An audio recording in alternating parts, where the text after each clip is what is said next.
But then, oopsie cadoopsie. Yeah. Another affair. Yeah. See, she has this weird problem. I've only heard about it. I don't suffer from this condition where people accidentally slip and fall into your vagina. It can be dangerous. Serious and rare condition. Serious and rare. A serial slip and fall. Hey, guys. Hey. Welcome back to the Watch Party. If you're new to this channel, this is where we talk about some things that are maybe on the lighter side of true crime. Maybe some things that aren't actually crimes, but maybe they should be crimes. Yeah. Being young and beautiful is not a crime, you know. And also just like some weird stuff that we find interesting. Exactly. So if that sounds like something you're interested in, go ahead and like and subscribe so you never miss an episode. Please do. And today, for our regular K-Cuties, we're going to be talking about the curious case of the girl who died twice. Twice. And it was curious. Okay. I do have questions. Yeah, I was like, okay, so the first one was Curious Case of Bam Margera. Not really about Bam. Not really about Bam.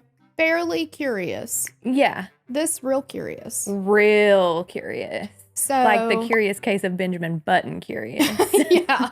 Like Alice in Wonderland, curiouser and curiouser. Oh, 100%. Actually, as we were going through the show, I was like, I just have so many more questions and zero answers. No answers. No answers. Like at the end, I was like, what? No. Yeah. Tell me what happened though.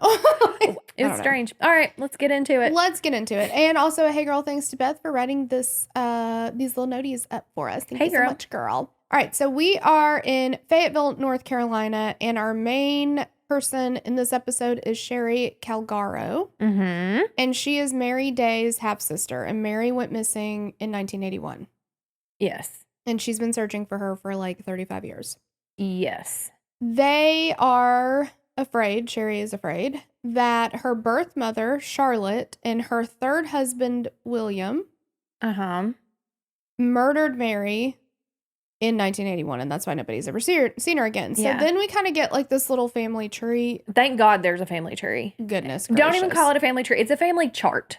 Yeah. It's a chart, and there's a lot of lines, none of which intersect. No, because Charlotte, okay, so Charlotte is the mom. Mm-hmm. And so Charlotte married the first guy who I'm not saying he's not important, but there's a lot of guys, okay? Yeah, he's one of the lesser importance. Yeah. So she marries him, cheats on him, they get a divorce. Yeah. Then she marries the guy she cheats with, has 2 kids with that guy. Yeah, and those kids are Mary and Kathy. But she cheats on him again. Yeah. And has another affair. And then she marries that guy who she has Sherri with. But then, oopsie cadoopsie. Yeah. Another affair. Yeah. See, she has this weird problem. I've only heard about it. I don't suffer from this condition where people accidentally slip and fall into your vagina. Yes. Yeah, it can be dangerous. Serious and rare condition. Serious and rare. A serial slip and fall. A serial, yeah. Things happen, I don't know. Yeah. So she ends up marrying this last guy. Wait, is that how many? Hang on. So that's the first guy she was married to.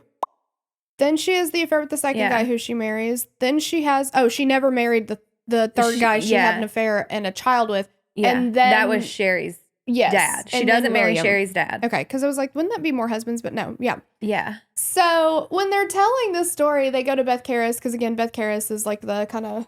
She's the shaman of this series. She shepherds us through these stories. Does. And she's so diplomatic because she's like, Charlotte was a character. And I was like, well, that is one way to say it. She certainly was.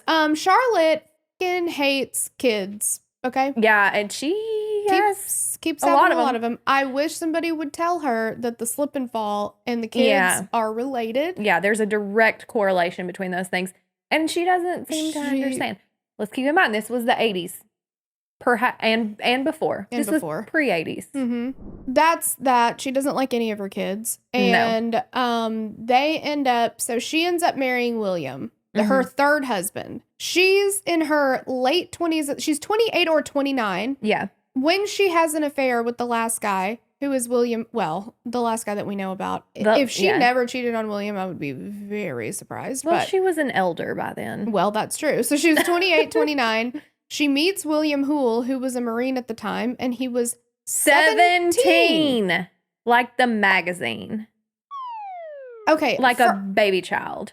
First of all, disgusting. He's a child. Yeah. Think about a 17-year-old dude. I don't want to.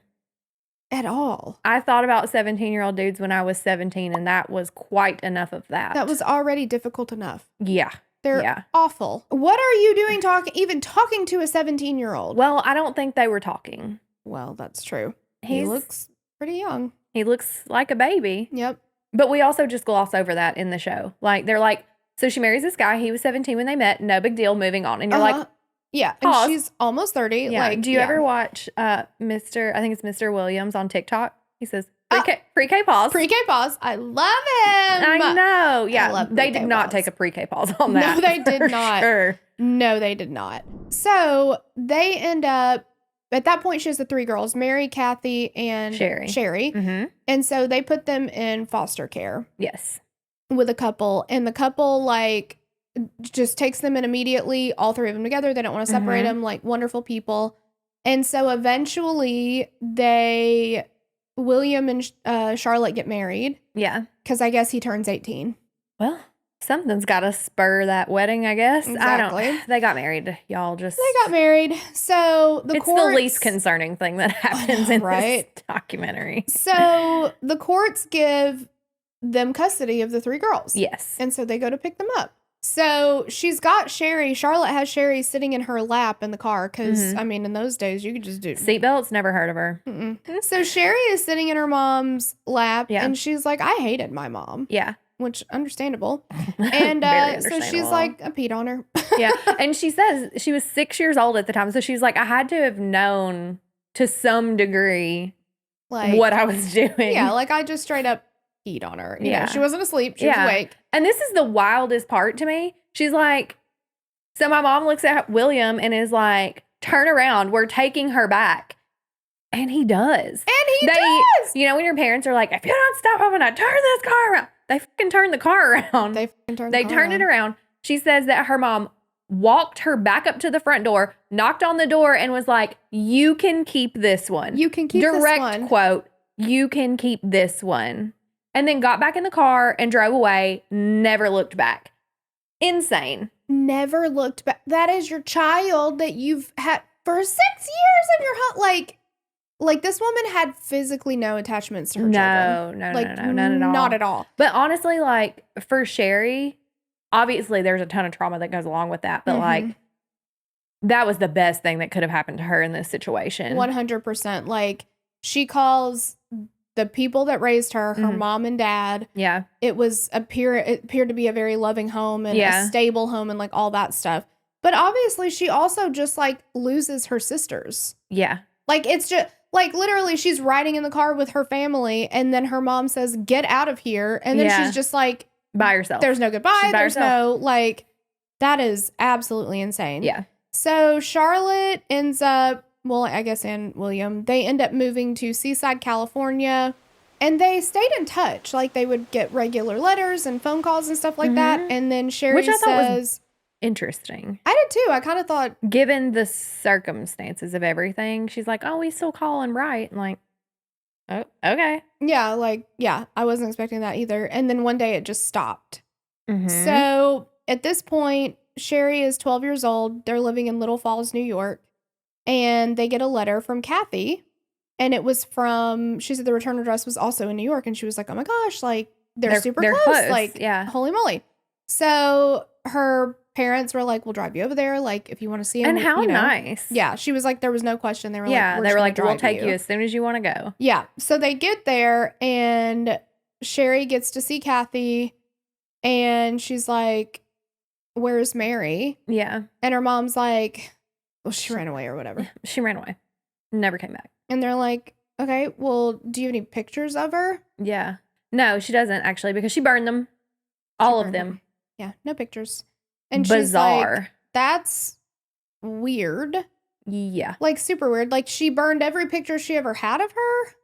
Yeah. Yeah. And she was 13 when she went missing. According to Charlotte, ran away. And it was just like, get over it. Yeah. Just wipe her from existence. Yeah. She was never here. So strange.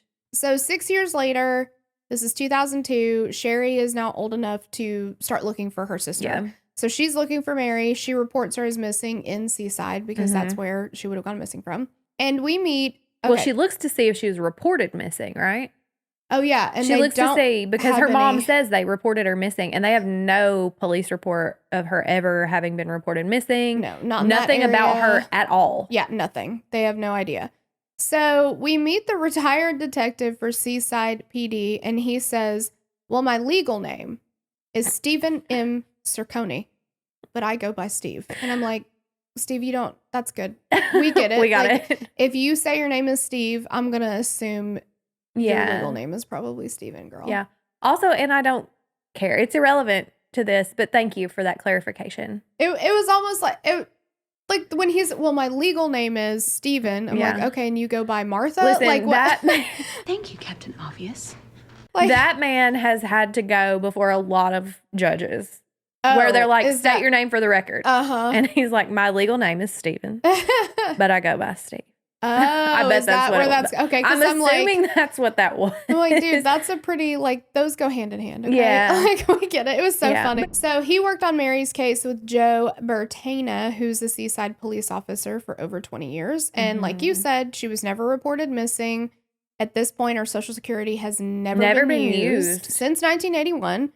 No evidence of her applying or having any kind of identification. This sounds like she is deceased at this point. It's concerning for sure. They end up contacting Kathy. Yes. And Kathy says, well, there was an incident on June 15th of 1981. And I never saw Mary again after that. Yeah. So let's talk about this incident. Mm-hmm. Here's what happened. Mm-hmm. William and what's the mom's name? Charlotte. William and Charlotte go out to dinner. They leave their children at home. Yes, as you do, because children ruin dinners out. I mean, valid. Yeah. The parents go out to eat to dinner. The kids are at home, and they are left at home with the dog. And they make it sound like that it was very important that the kids be there with the dog. Yeah, that like the kids had to stay and like watch the dog. Yeah, and they were like, "Don't let the dog outside. Don't do this." But like, it was something about this dog, very serious. Well, the parents come home, and the dog is sick, like foaming at the mouth, throwing up. William comes in and sees this. Mm-hmm. And the dog's name is Bubba Brown. And the dog's name is Bubba Brown. Mm-hmm. And this is William's dog. Mm-hmm. And he's very upset. And he accuses the girls of like trying to poison the dog or something. Like, yeah, and it sounded like they specifically wanted the kids to stay home to watch the dog because the dog needed care while they were gone. Like, yeah, it was like the dog was already sick. Yeah. And now you're like, did you poison him? Yeah. Like, so William starts yelling at them, screaming at them. You did something to the dog. You did something to the dog. Kathy, I think, just kind of doesn't do anything in that moment. But Mary's like, no, we did not try to kill your dog. Like, you're crazy, whatever. She essentially stands up to him, which infuriates him even more. And Kathy goes to her room, but she doesn't shut the door.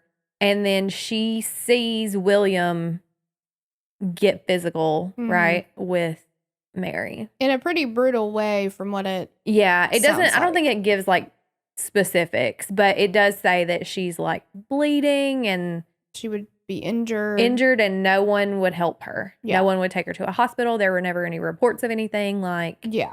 And so the next morning, Kathy gets up and she's like, where's Mary? And Charlotte's like, she ran away and don't ever talk about her again. Yep. And I guess burned all her pictures and whatever. So suspicious timing. Uh-huh. So that's when they move on the base and then they move to New York. Mm-hmm. And at this point, after they talk to Kathy, the police are like, I think this is a homicide investigation. Like, we're looking for a body at this point. Yeah. Which I think Sherri like expects too. I think so. Yeah. I think she knows that and she just wants to find her. Yeah. Yeah. And so the police bring Kathy back to the house that they lived in California when this would have happened. So she could show them around or whatever. Yeah. And she said that before this incident happened with Bubba Brown, they bring her back, and she's showing them in the backyard, and she's like, before this happened, I could go anywhere in the backyard to play. After it happened, there was like a line in the side yard, and Dad was like, you can never go here. You can't go. It cut off like the side yard. So like their yard was like kind of L-shaped, I think. Mm-hmm. And so he was basically just like, you cannot go here. Just from that day forward, you can never play there. And she was like, okay. So they're like, well, okay, well, obviously there's something here. So they bring in cadaver dogs, and the cadaver dogs hit in one spot under a tree. Yeah. But they all hit the same spot, and then the police are like, obviously we got to start digging here. So they start digging, and they find a shoe. And they keep digging, thinking that they're about to find a body, and there's nothing. No, there's a teddy bear, a belt buckle, and a little girl's shoe. Yeah. But that's no body. So they're like, well, what the fuck? Yeah. So then they're like, all right, we need to talk to Charlotte and William. Which at this point I was like, I just assumed they were maybe dead or something. They were dead. Because I was like, why are we not talking to them already? Why are we not talking to them? So that's not till August of 2003. So like it's months and months later. Yeah. So they find out that they live in Kansas. They get a search warrant for their residence, and then they interview Charlotte. And the detective was like, she kept sighing. It was very apparent that she was really stressed out. You know, she says, yeah, I'm pretty sure we reported him missing with whichever PD. They check with them. They're like, no, the fuck you didn't. So then she says, and actually, we probably gave her a bus ticket. Yeah, like the story it was a classic case of if you sit there long enough, people will start talking, and people like to fill the silence. It is, I'm telling you guys, they teach you this in law school. Get comfortable in the silence because people will fill it. If you can manage to keep your mouth shut, someone else will fill the silence. And then we get a real Denny from the block moment. Jesus. Because they're like, hey, William, do you remember your dog, Bubba Brown? And he's like, I've never had a dog in my whole life. And they're like, you didn't have a dog? He's like, I've never had a dog. And they're like, not even one time? He's like, well, maybe one time. And they're like, did you ever leave your kids alone with the dog that you maybe had? And he's like, no, I didn't do that. And he's like, well, maybe I did. Oh my gosh. And then they're like, then he's like, I remember I came home and the dog was sick and I was mad at the kids. And they're like, okay, so did you maybe kill Mary because you were mad? And he was like, I would never do that. But then he's like, but I was possessed by a demon. And they're like, oh, okay. Would the demon have killed Mary? And he's like, that's something the demon might do. I mean, I think I blacked out. That's the kind of things, that's something a demon I think would do. So possibly. Yeah. Who can know? Then he's like, yeah, well, I mean, she killed my dog. So yeah, I was pretty mad. I'm like, okay, so you were mad enough that you might have killed her. But and now you don't even fucking remember this dog. Yeah. Like, and they don't have a body.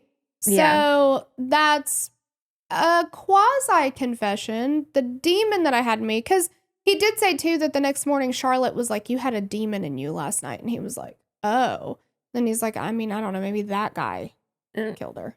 Couldn't have been me. Couldn't have been me. So they're like, well, we can't charge your fucking demon. So we don't even know his name and we don't know what he looks like. Yeah. And the DA is like, well, we don't have a body, so we're not going to. Yeah. We can't move I mean, at forward this at point, all. there was nothing for them to do. They've got their suspicions, but now you got to prove it. Exactly. And they got nothing. So we're back to Seaside, California, November 20th, 2003. They get a call from Phoenix Police Department. They've pulled somebody over that had stolen license plates. They arrested the driver, and the ID on that card says Mary Louise Day. And it says it's the same date of birthday. But then later it's not. It's not. Yeah. So I was very confused about that too. Yeah. Because they say it's the same date of birth. And you look at her and she looks like her. She looks like her. She really does. So they call Sherri and they're like, I don't know what the is happening, but we found your sister. So Sherri goes to pick her up at the airport. Like they coordinate and Sherri's like, I'm going to go pick my sister up at the airport. I'm going to meet her. Yeah. Like this is so exciting. Right. She's like, I'm thrilled when I get there. And then she says, I see this girl in the airport. And I'm like, immediately, oh my God, please don't let that be my sister. Yeah. She is scary. Yeah. She does not look well. Safe. Yeah. And well, yeah. It's crazy. And she's not. No. And so they talk to Mary. Yeah, they call her Phoenix Mary. And they're like, she knew some of the basics, but then like a lot of stuff she should know she didn't know. Yeah. She didn't remember the dog. And they ask her after they talk to her for a saliva sample for DNA. And she's like, sure, go for it. Mm-hmm. So they're like, all right, we are going to test this DNA. Her father at that point has died. Uh-huh. Which I now forget which one. And then... Not William. Charles. It had to have been Charles, I think. And then he had died and he was cremated. They couldn't test him. So they got Charlotte's DNA to test against, which, okay. Which wouldn't you know it? Yeah. That's her mom. So Sherri is like, oh my gosh, yay, you know, this is my sister or whatever. Yeah. Then she meets her and she's like, I don't know about this. But she brings her home. She's like, you're coming with me. Which is a wild choice to make. Yeah.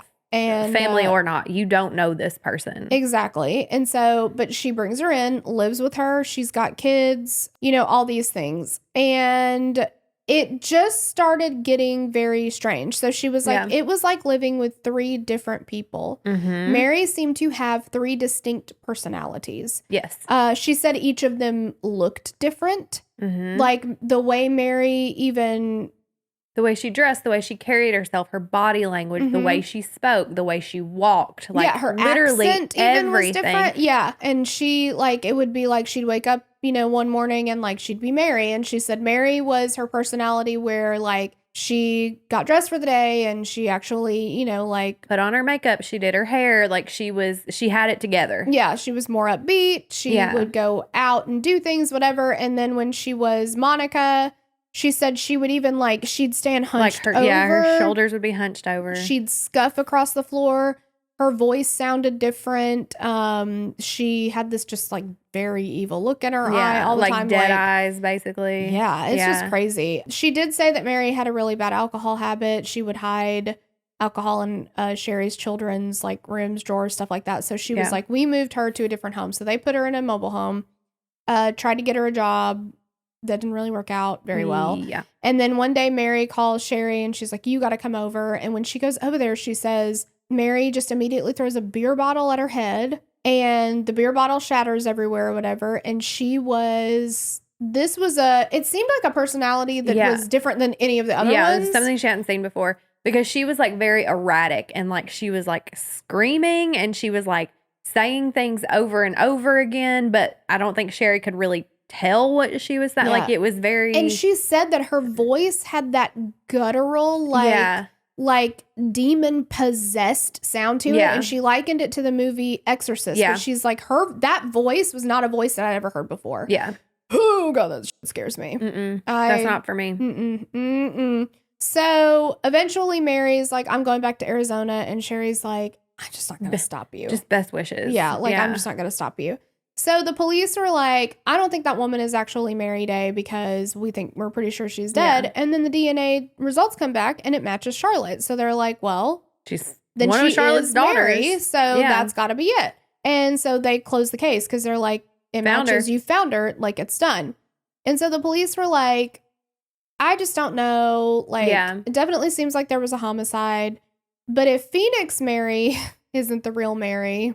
Then where is she? And who is she? Like, because she is a daughter of Charlotte. Yeah. Who is this? Well, 5 years later, Steve is appointed to chief of police, and then he puts another detective on the case, Mark Clark. Yeah. So Mark is like, I started looking at it from, if this isn't Mary, how does this person have Charlotte's DNA as well? Yeah. So he said, this is where we find out that, because before they were like, this is Mary Louise Day and she's using the same birthday. She's not using the same birthday. Yeah. She's using December 21st, 1966. Mary's birthday is February 19th, 1968.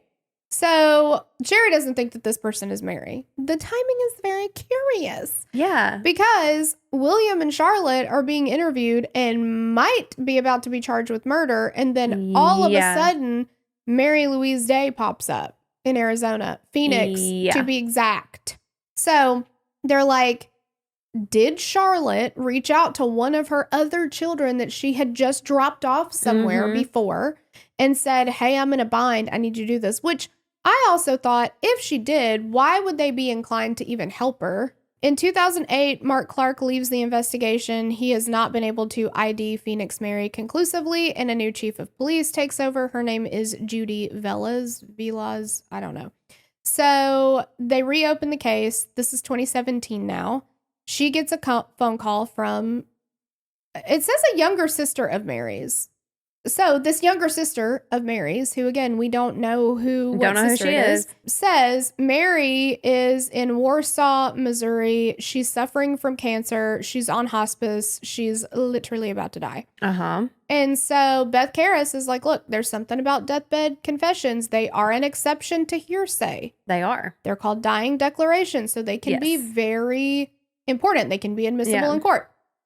So they go to Missouri and they ask her, do you remember this beating? Do you remember the Bubba Brown dog incident? All that stuff. She's like, no. I remember leaving the house, but I don't know how I got out. I don't know how I did it. Mm-hmm. She ended up meeting an older lady named B.J. Ward, who she ended up living with. Yeah. And that's basically what she remembers, is that she was taken in by her. Yeah. And she said, look, I'm about to die. She kept saying, I'm about to meet my maker. Yeah. And she's like, I just want people to know that I wasn't missing. I was never missing. I went and I lived this life or whatever. Yeah. And so they're very like, strange. Yeah. And they're like, I mean, okay, if she was going to tell us something, now would have been the time, right? Yeah. Sherri is like, I still don't believe this. So I'm going to confront Charlotte. Yes. She goes to the nursing home to visit her. This is June 22nd, 2024. And Charlotte apparently doesn't even remember Sherri. Yeah. So we don't ever see Charlotte. No. You just hear the audio and you hear Sherri saying, so you don't even remember me? I'm your daughter. So Sherri comes out and she's in tears and she's like, she's so sad. Yeah. She's like, she denied everything. She's not taking any responsibility. Yeah. She has no remorse. Yeah. For any of it. No. So basically we get nothing from Charlotte. And Judy, the new police chief or whatever, is like, there's always going to be people that think that Mary died and this wasn't really Mary. But, I talked to her face to face. I think it's her. I saw the photo. And Steve is like, I mean, yeah, the photo kind of looks like her, but it's not hard. It's not hard evidence. I mean, no. Again, there could be other. There are, and again, they're siblings. so close in age. Yeah, those two birth dates. Yeah, and she was popping kids out left, right, and center all the time. So who knows? Yeah. Sherri thinks that Mary was killed in 1981, and that they buried her, but then they moved her. And so she had talked to Kathy, and she said Kathy remembered that months after Mary had disappeared, she and William were driving from their old home in Fort Ord to their new home in New York. Mm-hmm. And that on that trip, she and William were in a big station wagon. They stop in Utah, and Utah, and he tells her to look forward. He had to go to the trunk to do something, and don't you dare look back here at what I'm doing. Yeah.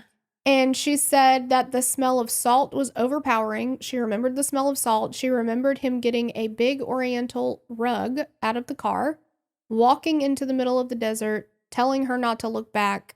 He was gone for a while. He comes back without the rug. He's covered in dirt. They left. They don't talk about it anymore. So basically, it's like maybe they did dump her body there. I mean, and they're never going to find them. No, we'll never know. So if that is what happened, then was Phoenix Mary just a half-sister who was going along with some ruse to help out Charlotte? Another possibility, Beth says, is Mary had all that very erratic behavior, what appeared to be different personalities. And she said, DID is often a response to extreme trauma. We know that Mary's life, whether it have been short or long, was filled with trauma. At least in those early years.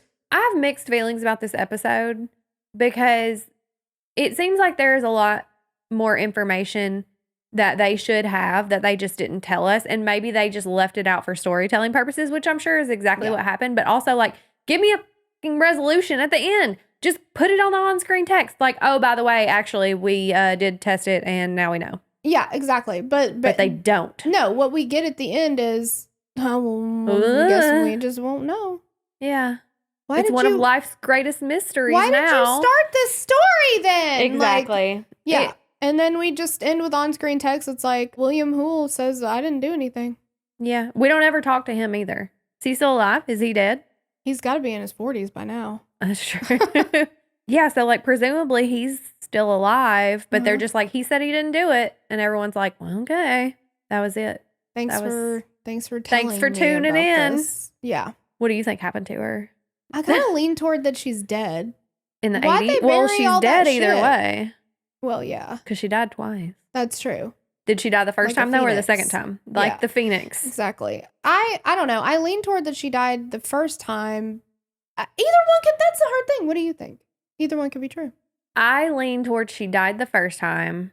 First, why didn't we test the shoe? Whose shoe was that? Was that the shoe of a 13-year-old child, or was that like a toddler shoe? Like, tell me more about this shoe that you they just say found. little girl's shoe. Yeah, like what does that mean? I lean towards she died the first time, that they moved her body, and that Phoenix Mary was preyed upon by her mother. But I But also could also be very wrong. Yeah, because also who that knows? none of it makes sense. No. No options really make sense. There's so little information that every answer is both possible and probable. Mm-hmm. Well, let us know what you think. Yeah, Because it's a wild one. it is. And we'll see you next time. Bye. Bye.